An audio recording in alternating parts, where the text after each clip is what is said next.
It's your daily dose of Donna. Welcome to the show on this rainy, cold Los Angeles Monday. Monday, January 22nd, 12224.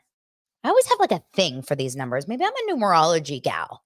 Maybe secretly I have a side of me that's like, I'm a numerology girl. And maybe I will, pivot down the line. Who knows? Who knows? The world is our oyster.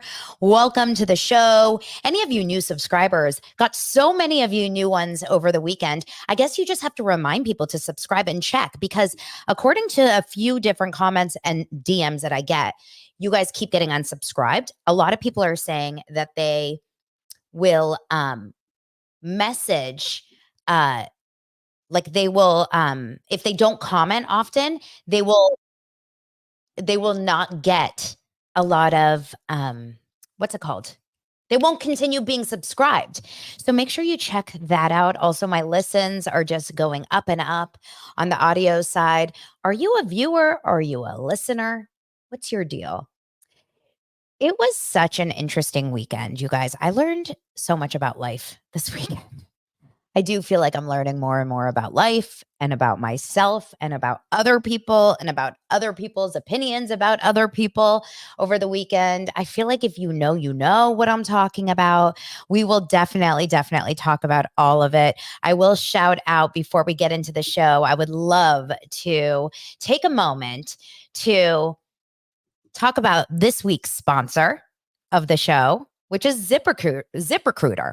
And I want to talk to you guys about this really fast because if you're currently hiring, you can probably relate that it's challenging to find qualified candidates. And that's why you need ZipRecruiter. ZipRecruiter's powerful matching technology finds the right people for your roles fast. And right now you can try it for free at ziprecruiter.com/Donna. That's DANA. Now, I will tell you really fast. I think in January, a lot of us have to kind of like refresh our world, our lives, our teams, who we follow, who we want to do business with, who we want to align with. You know what I'm saying?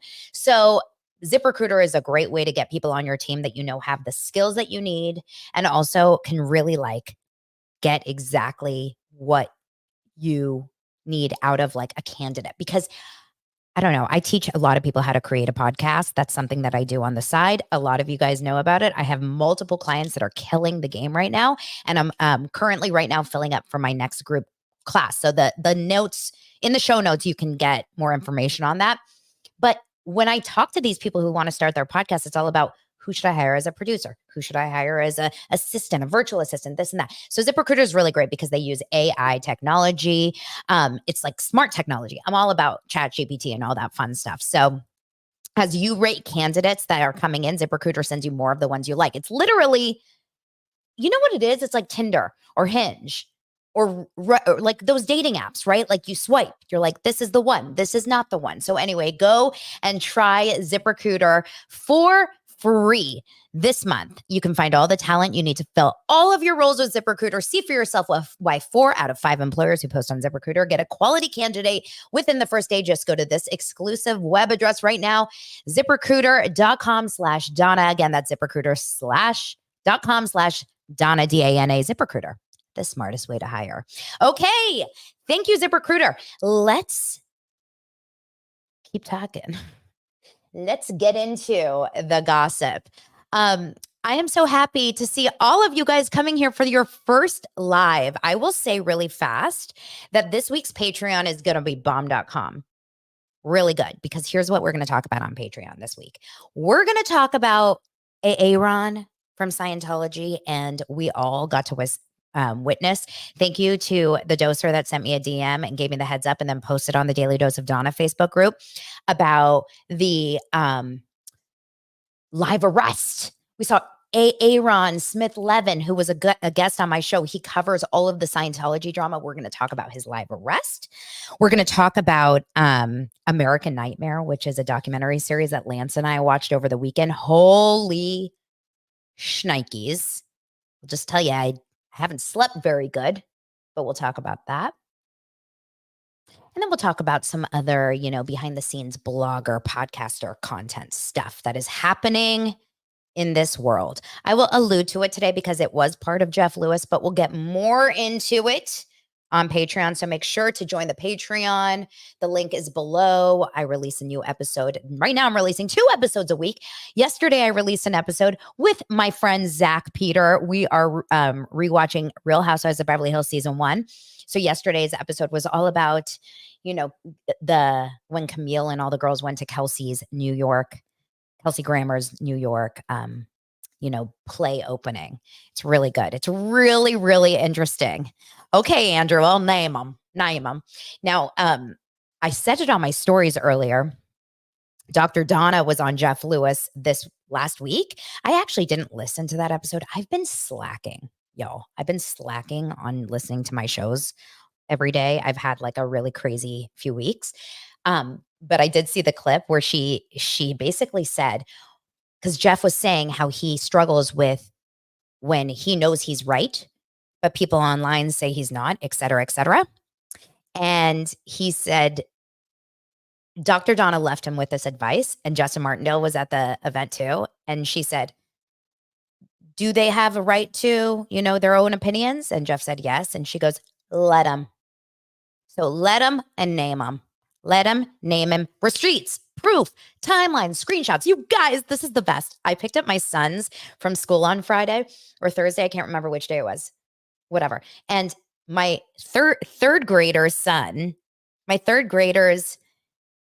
teacher from last year. She's a 2nd grade teacher. And she and I, shout out Rebecca, she and I talk all about Real Housewives and reality TV. And she and Oliver talked about Mary from Salt Lake City last year a lot, because that was the year that Oliver would watch Mary with me.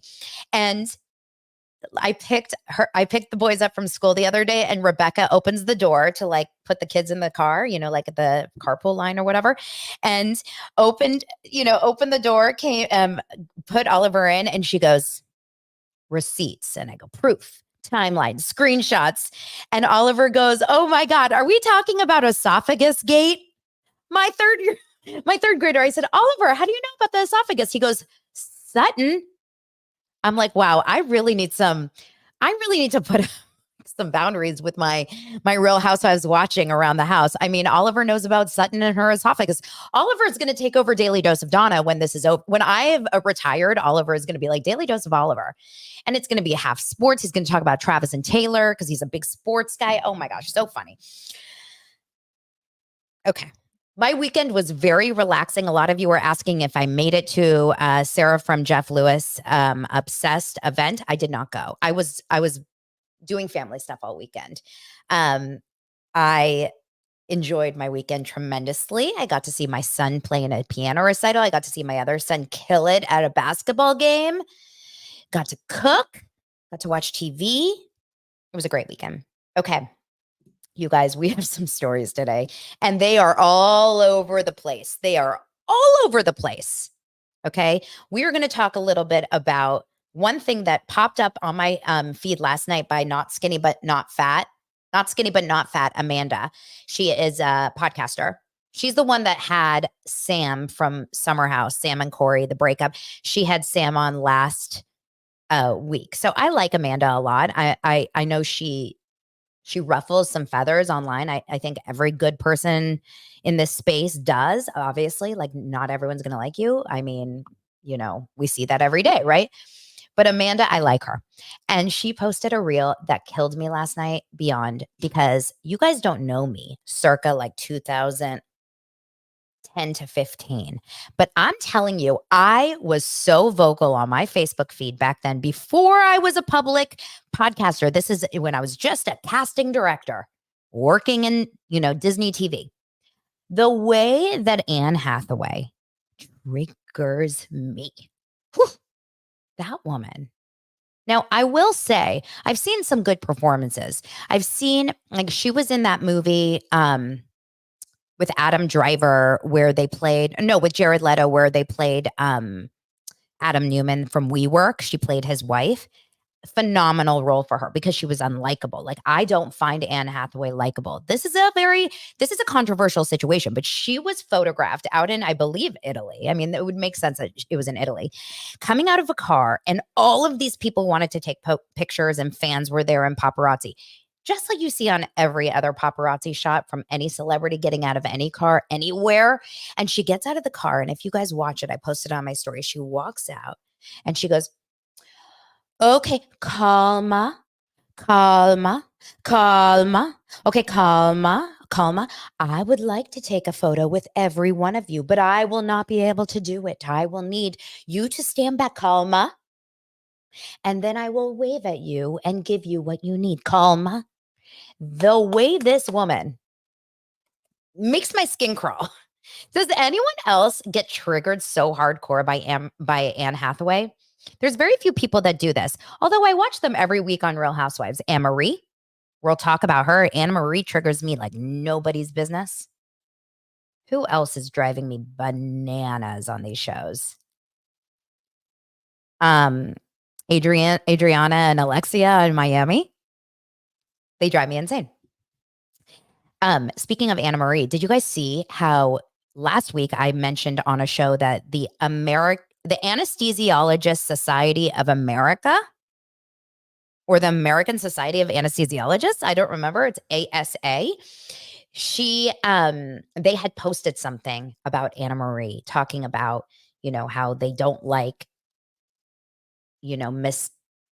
titlement basically of what you do. And I think this is becoming a very big issue for Annemarie because her career is actually real. Like she actually is a nurse anesthetist. And I'm not in any way taking any of that away from her. The problem is once you are on a show like this, and I've talked to a lot of people about this, if you are a therapist, if you are a doctor, if you are any of these people and you go from you go onto a show and you start to talk about your career or act in a certain way that discredits you as what you do, like it's going to follow you home. It's going to follow you to your career. I don't know about you, but it's very scary, I would imagine. My best friend, Valerie, shout out, Valerie. It was your birthday over the weekend. Valerie has been on Real Housewives of Beverly Hills a couple different times over the years. And she's done a phenomenal job. She was actually the therapist last season when Dorit was really going through those post, break-in anxiety struggles, and she saw Valerie. So if you go back and watch that, Valerie is such an amazing therapist. But that is a risk you take when you go on a show like that. Because can you imagine if you give bad advice or if you act in a way that seems a little unnatural? Now that's different because she's just in her business moment. But if Valerie became a real housewife and then you saw her in her drama, would you trust going to her as a therapist? Most likely not. Most likely not, right? So I don't know. I just think, it's not a good look for Annemarie, but I will tell you, Annemarie did finally speak back about the ASA claims. And she says, I do not condone the ASA's defamation campaign. I am a CRNA, a certified registered nurse anesthetist. I'm extremely proud of my profession. I will not be accused of title misappropriation because a castmate needed a storyline on a reality TV show. Do you guys think that Crystal made up that Annemarie called herself a doctor? I don't. Doesn't seem very plausible, but I don't know. This is my real life and my career. She says, I am not an anesthesiologist, nor have I ever claimed to be one. I have immense respect for physician anesthesiologists, and I ask that the ASA and other anesthesiologists show respect to CRNAs as well. This feels like a little bit of maybe a little conflict that's been going on for a long time. Don't you guys feel like that? Like there's a little bit of a conflict between the CRNAs and the anesthesiologists, like I'm better than you. Political issues exist between physician anesthesiologists and CRNAs, which explains their current attack on me and the profession. Our goal as anesthesia providers should always be working together in order to best serve our patients, not competing with one another. I mean, I would argue that your goal is to make sure that you're doing your service well and not killing the people, and also not discrediting the fact that they think that they have health issues. I would like to maybe make that the priority for a CRNA. Like not just making sure that we, get respect in the position. How about let's not, let's make sure that they don't, die on our table. Jeez. As someone who has had anesthesia in many different ways through the years, right? Like with my C-sections, that's a different kind of anesthesia, but I've had to be put to sleep with wisdom teeth, like different kinds of things. I would like to believe that Annemarie has my back and can trust that I have a small esophagus. I don't. But if I did, I would like her to believe that I did. And then she finally said the esophagus storyline was not funny. I mean, Oliver, my son, thought it was kind of funny. Watching the show back now, I hate that storyline just as much as everyone else. Does she hate it because we all hate it, or does she hate it because she actually hates it? Because I think she thought she was doing something when she was filming the show. I would be mad at me too. It was a line of questioning I should never have started, and for that, I sincerely apologize. That storyline was unauthentically dragged on for far too long, and I've been dragged through the mud in the process. I just want to highlight the real in reality TV. Okay, girl. Sure. As you can tell, I'm a huge fan of negative 8.5. Huge fan. Hi, everyone. Also, this kind of reminded me because she says, I've been dragged through the mud in the process. One line that happened in season 1, episode 6 of Beverly Hills, which I talked about yesterday with Zach. Kyle Richards and Lisa Vanderpump, the good days when Kyla and Lisa were buddies. Do you guys remember those days? They were sitting in the back of a town car in New York on this trip, and they were driving to go like to this store to try on clothes. And they're sitting there having a conversation about the fact that they haven't gotten no sleep, that they just really feel so tired. They didn't sleep at all last night. And Kyle said, I laid in bed all night and I was awake all night.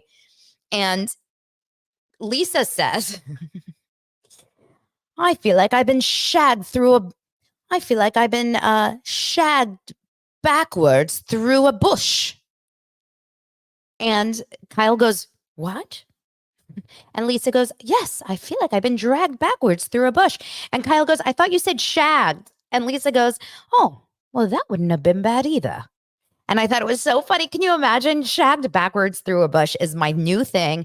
I did use it yesterday. I didn't say shagged. I said dragged when I told Lance that I felt like I didn't sleep. And I said, I look like I've been dragged backwards through a bush. And he didn't even laugh at that comment. I didn't even get a ha-ha on that text. And I would like to get a ha-ha, Lance, if you're listening. Some other news. Julia Hart. Do you guys know Julia Hart from Orthodox, Unorthodoxed? Is that what it's called on Netflix? And Jill Zarin, my girl Jill Zarin. I say my girl only because I really love Jill Zarin. I actually really do like Jill Zarin. I don't know why. There's something about Jill that I get the annoying, but I love her. I don't understand. It's like the Lisa Barlow. There's certain people that are so damn annoying and I can't get enough of them. Lisa. That's it. Lisa, Jill, I know Ramona is so problematic. I know. And we can talk a little bit about what happened, but I don't want to get so much into that. She had like a little bit of a snafu because she shared something on her stories over the weekend that was not appropriate. But I love Jill. I think she's an amazing mom. Like, I just want to hang out with Jill and Gary. So they are co-starring in a new reality show. It's a failure to launch style reality show. This seems like a really good idea. It was called My Unorthodox Life. Thank you, Chris. Yes. The show is headed to a major network, we're told. This is according to Page 6, but it's not saying what. It's going to be neither Netflix or Bravo. The show is set to be a reality version of the 2006 Matthew McConaughey and Sarah Jessica Parker movie Failure to Launch. It basically is essentially most likely about how it sounds like Jill and Julia will kind of help these like overgrown adolescents grow up. So like adults that are stuck in their parents' home and they don't want to get a job, or maybe they don't really want to, fall in love. I think it's a really good idea for them. I don't know. I really do find, I find Jill like perfect for that kind of a job. Here's my guess. I could be totally wrong, but my guess it goes in onto like an Amazon freebie. I just feel like Jill and Julia are both really close with Jeff Lewis, and maybe there's like some sort of connection there. I don't know. Are you guys watching Hollywood House Lift? Obviously, we're going to talk more about Jeff in just a second. And then finally, can we just like shout out Craig and Paige for being the cutest couple in the history of America, those two? I just think they are so darling, and I really, really hope, I truly, truly hope that they stay together and make it the distance. Craig and Austin are meanwhile opening a bar in Charleston, which I find very interesting. I think it's actually really smart. Austin is like a huge drinker and loves beer, and he has a beer, Trip Hop, I think it's called. And Craig is not necessarily a huge partier anymore, but he's a great businessman. And he probably has some good money to invest in this. How many people would run to a pillows and beer type of bar, right? Like to go and hang out with Craig and Austin. Like it would be the destination for like bachelorette parties, right? I just think it would just be like such a good business move. But Craig and Paige are just like showing up in different ways online. And I just saw an article or a little clip with Paige and Hannah Burner that they do Giggly Squad, the podcast, which I love. And Paige was talking about how she thinks he's so, she said, like they're doing a segment called What Made Craig Cry this week. And basically she said that Craig got really offended that he would say, to Paige, he would say, I love you. You're my best friend. And she would say, I love you too. And he was like, I wish you would say, I love you and you're my best friend. Aren't I your best friend? And she's like, you're one of my best friends. Oh, I just love their relationship. I really do. Go Craig, go Paige. They're too cute for me. All right, calma down. Guys, calma down.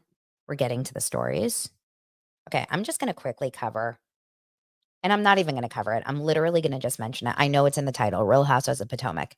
Guys, when I tell you this show is so damn bad, I'm mad, actually, at whoever out here told me to catch up on the show because it would be good this season, because last season was so good. I cannot watch the show. And if I'm watching it, it is so background noise. It is so not like must-see TV. In fact, it's my Sunday night ritual to watch like Sister Wives and them. Obviously, no Sister Wives. But last night, I watched other things, and I didn't even care to watch this. I watched American Nightmare, and I watched Traitors. But I am not interested in the show. And then right before, like an hour before Daily Dose, I'm like, oh, crap. I've got Potomac fans that want me to talk about it. And this is like a really important thing for me because I want to give, equal love to all these Real Housewives shows. But it is so bad, and so not interesting and so like filler content. I feel like I'm watching a TLC show, like not Sister Wives, not like a good TLC show. I'm watching like Say Yes to the Dress. You know, those shows that it's like on in the background. You don't really care. You're not really interested, but it's nice to have some like noise in your ear. And that ain't good for a Real Housewife. I mean, the entire episode, from what I recognized out of it, because I don't even think I would know what I was just watching. It was a lot of family stuff. It was like Karen and her daughter. By the way, when I met the Grand Dame in Vegas in the bathroom at the Four Seasons, and I took that picture with her, she is so beautiful, so adorable, so cute. My height, she's a tiny little girl. Karen Huger is 5 feet, like 5 something. Really, like she's like me. I think she was in flats. And I was in heels, but she talked to me about her daughter. She talked to me about Raven. She's really obsessed with Raven's career kind of taking off, and Raven got a nice hit on this week's show. So it was a lot about like mother-daughter relationships. We saw Ashley was putting on some sort of like mother's lunch, and I don't even know, but I didn't care. And then the only drama that we really saw like actually transpire is the drama between Candace and Robin, and Candace and Giselle. And I don't care. I don't care. I don't care. Robin, you guys, I'm going to say this, and I'm going to say this honestly. Let people leave Robin alone with her drama and her husband. Whatever she wants is okay. She's not going out there and judging other people on their relationships that I'm seeing. Is she? You tell me. Has Robin gone out and been like the most vocal person talking crap about other people's relationships? Leave Robin and her husband, Wani, alone to do whatever works. Whatever works, right? We don't know what goes on behind closed doors in any of these homes. Whatever works. It's real bad. I mean, I hear a lot of you guys are feeling the exact same way, that a lot of you guys are not interested. That's bad for Potomac. Aaron says, I watched it, and at the very end, I realized I hadn't even listened to it. I did run it back, but only for a filler show. I'm now Team Robin now between her and Candace. I don't know. I don't care. Bad sign for Real Housewives of Potomac, and they're gonna have to do some major, like, cutting and shifting and changing. If I have to I don't wanna watch Nneka and her sister and her drama. I don't care about them. It's bad. I do love Candace and I love Karen. Those are my 2 favorite. The rest can go. Um, Traitors. I will talk about Traitors, episode 4 on this episode, so I hope you guys are catching up. I hope that we can talk a little bit about Traitors on the show because it's such a good show. Traitors is done in a way that is, I mean, this is money, right? Some shows don't have money behind them and you can tell. They're usually on TLC, Sister Wives. And then some people have money, have shows that have a ton of money and you can tell. And that to me is Peacock shows.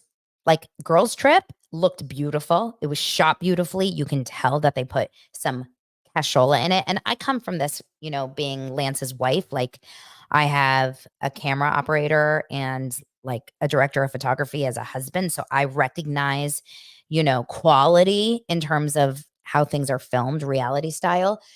But Traitors is a gorgeously filmed show and it's so well produced and the cast is phenomenal. You can't get a better cast than this. I mean, there's a couple of people I could trade out, but it's so good. Here are the biggest surprises about Traitors, okay? The biggest surprises about Traitors is Larsa is a good player. Larsa's actually good at Traitors. It's shocking. Another shocking. MJ actually has a good eye and understands this game. There's something about these Bravo girls. These Bravo girls can really spy and like feel out who's fake and who's not. You know who sucks at these shows? Are the I would say like the Survivor people aren't great. The Big Brother people are just eh. The Bachelor people really never can get it because the Bachelor don't have this like feeling of who's like, going behind me and who's going around me and whatever. It's like, it is really honestly, you have to have an eye for like who's out to get me and personality types and personality traits. Like Real Housewives is literally like reading people 101, right? Real Housewives gives you the opportunity to read people in a way that no other show does. Bravo is a psychology course. It's like a sociology, psychology, physiology, like it's all of it. I just think it's so good. Now, I will give you guys a little bit of scoop or not scoop, but spoilers about episode 4. So I will let you know, and there will be timestamps. In this episode, we have basically the house dividing by TV show, which is very interesting because last season, I don't think there were enough reality stars because it was half reality, half normies. But this season, because there's so many different people from the same kind of network, or the same show, the same franchise, you can tell that there's a little separation. We got the Survivors, although I feel like Survivors are not really kind of like going together. Then we have the what's it called? The Housewives, right? So that's Phaedra, Tamra, Larsa, Phaedra, Tamra, Larsa, Sheree. Is there a 5th housewife that I can't remember? Then we have the Big Brothers. Like people are separating. And then we have John. John is this like 70-year-old man that's just there. I mean, what is he doing there? He's just like, hello. He was like a former politician. Like, did they have someone fall out in casting and then they just threw him in? Of course, we also have the challenge people. We have CT and Trishelle left because Bananas left episode 1 or 2. So then we also have the then we also have the what's it called? The challenge people. We have the Housewives, we have Survivor, we have Big Brother, we have one Bachelor. I think that's Peter. And then we have Bling Empire, Kevin. Kevin is so annoying. I agree with Tamara. Tamara's like, Kevin, you're annoying. And Kevin goes to Larsa. Larsa, you're annoying. Like everyone's annoying each other. The way that they eat, right? Like their mouth open, Kevin's mouth open. That is, to me, is enough for me to run over. Oh, they also have Bergie from Love Island. Okay, so they have a couple like random one-shotters. I wonder if it's better to be on a show like this when you're part of an alliance like that, like a Housewives alliance, or does that just put more light on you and then makes you more of a target? Like, I think John, the old dude that has no alliance, was never even on a reality show and seems like he's just there for fun. I feel like he is going to, keep it moving. I feel like he's gonna be the one that's gonna keep it moving and like keep going because he's gonna go under the radar. It kind of reminds me of who did that last season. Someone did that in like until the end. Well, in this episode, we got to see Parvati, I think that's how you say it. Parvati give out trying to poison someone in public. She had to eliminate or kill someone, murder someone in public. And the way that she had to do that was getting someone to drink a sip from her goblet, which, by the way, was like giving me such Princess Bride vibes. Do you guys remember Princess Bride when they had to, give out the drink? So we were watching her go around, and she finally picked the one person that she thought would drink the drink. And to me, that means that she picked the person that she didn't think was the smartest in the tool shed, and that was Ekin-Su. Ekin-Su, couldn't tell you what show she was on. You guys tell me. I have no idea where Ekin-Su came from, but she's not on a show I ever watched. But she ended up taking a sip from the goblet. Now we find out that she didn't actually get murdered at night like normal when they walk in the room and everyone shows up at breakfast. She ends up coming to breakfast, but then later on through the challenge, and they're slowly eliminating people, she ends up getting eliminated in front of everyone. No one remembers who gave Ekin-Su that drink. No one has any memory of who did that. And then they end up starting to kind of point daggers. Now, Larsa makes a mistake here, okay? Larsa makes a mistake because she decides that she is going to go to, she's going to be very vocal. It's not smart to be a very vocal person on any of these shows. If you watch Big Brother this last season, like the people that win are usually not the screaming loud ones, but some people are so loud, right? So Larsa decides to take over, and she's pointing people out, and she's saying this and she's saying that and she's saying this, and she's really getting loud about it being CT. She is convinced that it is CT. Now we all know CT is not a traitor, but Larsa ends up getting all attention on her because she's so loud, and she ends up going home. So now we're down to just a few Bravo people left. We have Sheree, we have Tamra, we have MJ, and Phaedra. Those four left. But it will be really, really interesting. Okay. Now I will move on for those of you that aren't watching Traitors. I'm telling you to watch. It's really, really good. It's really good. Okay. Let's talk about the Jeff Lewis drama. I will say this.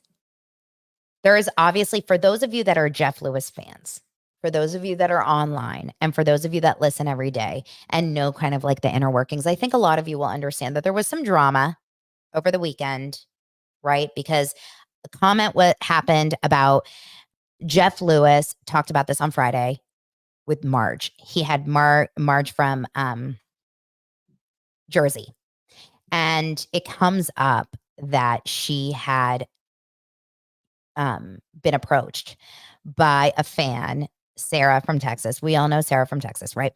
She got sponsored Soiree, which is Marge's company, which, by the way, honestly, Marge has never had more advertisement for Soiree. Like, we're all talking about Soiree. Now I feel like I need to buy some Soiree.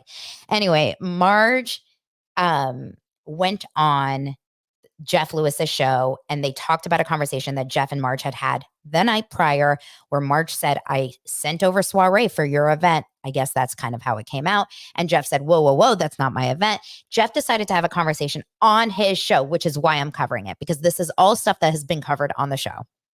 He had a conversation about the fact that he doesn't want his fans and people who are doing fan groups to ever reach out to any of his people to try to get free product. We all remember flipping out. We all remember Jenny Poulos. We all remember this is something that has happened over the years, throughout the years, right? And we know that this is a thing that a trigger for Jeff. Now, I'm not going to get into specifics of what I know and what I don't know. I just know that this was a lot was talked about this over the weekend, whether it's on Facebook groups. I mean, discourse like you wouldn't believe. Facebook Facebook groups. People are sending me Reddit threads. People are sending me all the shit online, comments on Instagram posts. I will get more into this on my Patreon because it is a little bit more kind of, I would say, inside baseball conversation. So I don't want to bore a lot of you guys, but I will definitely talk about it more on Patreon. All I will say is that it was covered again today and on the after show with Carrie and Todd, Carrie Lewis and Todd Lewis. So Todd is Jeff's brother and Carrie Lewis is his sister-in-law. And by the way, I saw Carrie yesterday at my workout. Carrie and I have a lot of like mutual friends. We're both like Valley moms, and I feel like you with the same age kids, and we have a lot of mutual friends. So I ran into her and we chatted for a bit yesterday morning. She's so cute and sweet. I really like her.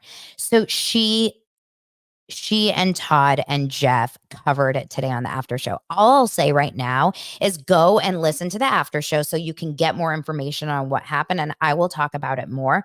I just think it is an interesting conversation. I find this really interesting. And I guarantee you, look, Sarah needs to talk about it because everyone's talking about it in the Jeff Lewis world. She runs an account where she talks about these people, and she's, you know, her Instagram handle is Jeff Lewis Obsessed. So she's going to have to talk about this today. She does a show every single day. So here's free advertisement for Sarah. I believe that she probably is okay with the fact that everyone's talking about it because I think a lot of people feel press is press, right? You know, I am personally very affected by people's feelings about me, and I'm learning as this month is my month of learning how to separate myself. In fact, Shep's Instagram caption last week when he talked about the fact like what's mine is mine and what's yours is yours and it's all good, like we're not going to have the same opinion, really sat with me. And I was like, this is something I really need to like learn as someone that's in the public space.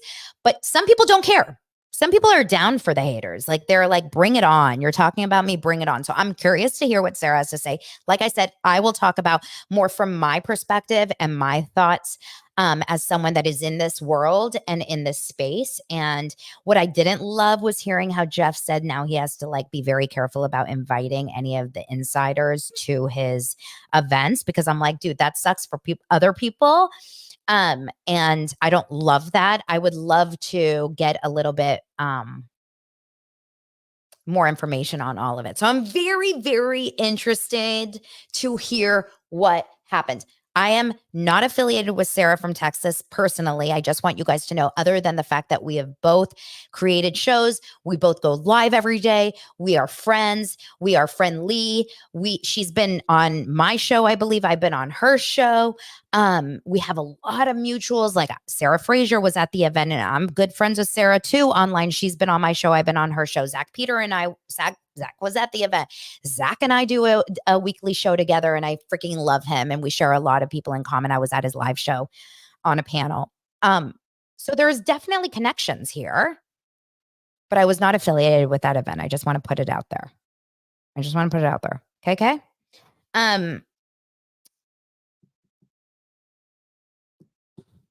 Anyway, oh my gosh. Well, one more thing about Jeff Lewis. So Jeff had a Rosie O'Donnell snafu over the weekend. And I saw this and I was like, whoa, I don't follow Rosie O'Donnell, although she follows me on TikTok strangely, but I don't follow her on like Instagram or anything. But I guess she posted a picture on her stories of Jeff Lewis looking distorted and effed up. Like his lips were blown up. His face looked a little weird. And she said, what the ... Now, this is weird because according to Jeff, and he talked about it today on his show, he and Rosie are close and always were. There was no drama. She had been nice to him. He had been on her show. She had sent him some gifts and stuff. So it was all good. I found this to be so awful for Rosie O'Donnell. Let me explain why. Rosie is like the biggest advocate, from what I know, about accepting people and for being tolerant for people who are not the same, right? Whether it's LGBTQIA plus community, whether it's about weight, whether it's about facial, faces or hair or whatever. Like Rosie is one of the people that I think is like so unaffected by beauty standards, right? She's not out there doing Botox and getting her hair done and makeup done. Like, let's not throw stones at glass houses. Personally, I just don't like that at all. I think if Rosie was like really obsessed with looks and like keeping herself looking amazing and talked about this, it feels real effed up that she would throw Jeff under the bus. Now, what was weird was that Jeff's ex, Stu, also posted a picture with him and Rosie saying Flashback Friday, which was either a nod being like, Rosie, I see you. I love what you're doing. You're throwing Jeff under the bus. Or it was maybe Stu and Rosie are friends and he gave Rosie a lot of bad information about Jeff. Now, Rosie deleted the picture. Apparently, a lot of chumps, a lot of you guys went after Rosie and said, what? This is so rude. This is so wrong. I'm guessing. Now, do we know Jeff and Kathy Griffin's relationship? Because here's what I'm trying to put together. I know Rosie O'Donnell is really close with Rosie O'Donnell is really close with Kathy Griffin. Kathy Griffin has major drama with Andy Cohen. Andy Cohen is really close with Jeff Lewis. It could be, and Kathy Griffin is also really close with people like Kate Casey and Meredith Lynch. These are also other content creators who are very close with Heather McDonald. And I'm wondering, is there a world where it's like that team, and then team Jeff?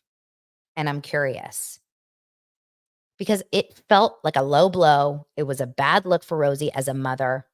You're a mother and you're all about like, being kind and being friendly and accepting other people for who they are. And then you're going to go and you're going to like throw someone under the bus for like a Photoshop bad picture. And it's mean.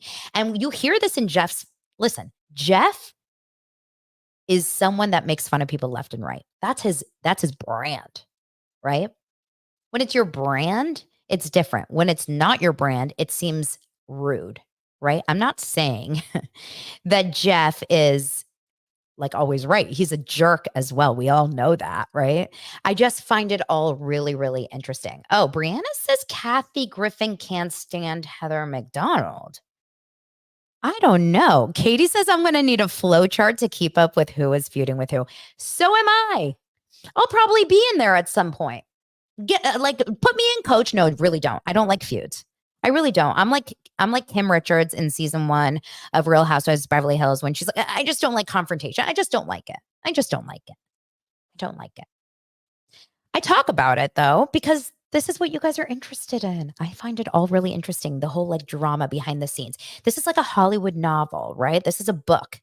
This is a lot of things, right? Shout out Eliza Rosen, producer extraordinaire. You know what I'm saying? Okay. So, oh wow, there's so many of you guys here. Thank you. Let's keep talking about, so Jeff said today on the show, he had Kelly and Rick. Now, oh my gosh, this is another conversation. You guys, I never thought there was going to be a world, but I really like Kelly and Rick now. I am in a state of really enjoying Kelly and Rick's content. Now, this is also tricky because I also really like Tamra. I like her on the Traitors. I'm, friends with Teddy. I like 2Ts. I like Tamra as a person. She sent me Vina, and Tamra and Kelly and Teddy, like big, big, big drama. I find it okay to like a little bit of everyone. I don't like everything of everyone, but I really enjoy Rick and Kelly's show. I've been finding myself tuning in every single day to the Daily Smash. I don't know. I saw their Puerto Vallarta trip with Vicky. I was like, I would like to go on that trip. Now, today we heard Kelly and Rick on Jeff Lewis's show, and they talked about so much, but one of the things was talking about Vicky and how much Vicky can't stand Tamra. I mean, Vicky's going to be over on Jeff Lewis on the 2nd, I think, of February, but she was like, Vicky cannot stand Tamra. She hates her. She thinks like she went off. And then she also talked about the fact that Vicky's on the verge of getting proposed to by her boyfriend. I think his name is Mike, who I met at the Jeff Lewis premiere party, the Hollywood House Lift. He seemed like a really nice guy. Lance and I had a long conversation with the two of them. But I don't know. I'm so interested in this behind the scenes. drama between the Vicky and the Tamara and the Shannon. I want to see it all play out. I want to know what's happening on the season, this upcoming season. Also, you guys, by the way, tomorrow, Kyle Richards is making her premiere appearance, I think, on Jeff Lewis Live with Megan Weaver. I guarantee you it's going to be a whole long conversation about like sober and why to give up drinking, because Megan Weaver, we know, stopped drinking, and Kyle obviously has stopped drinking. So I'm so interested to hear that conversation with Kyle and Jeff and all the drama in the past. And I know Jeff better he better go in on her. Like, tell me about Morgan Wade. Like, tell me, like, what's going on? Oh, she has been on Jeff before. Okay. She hasn't been on it since this drama though, right? She hasn't been on since the whole Morgan and Mo separation, has she? Very, very interested in all of it. You guys, this is what keeps the world going around. A little gossip, a little fun, never hate. We cannot be hating on people. People are just trying to go out there and give us entertainment and make a living. So thank you guys for those of you who have subscribed. Rosie O'Donnell, do you believe that Rosie O'Donnell needs to apologize to Jeff? I do. I think Rosie went so lowsy, right? And that's that. We'll get into more on everything on Patreon. In the meantime, you guys, thank you so much for subscribing and sharing this episode with your peeps. And I'll talk to you later. See you tomorrow.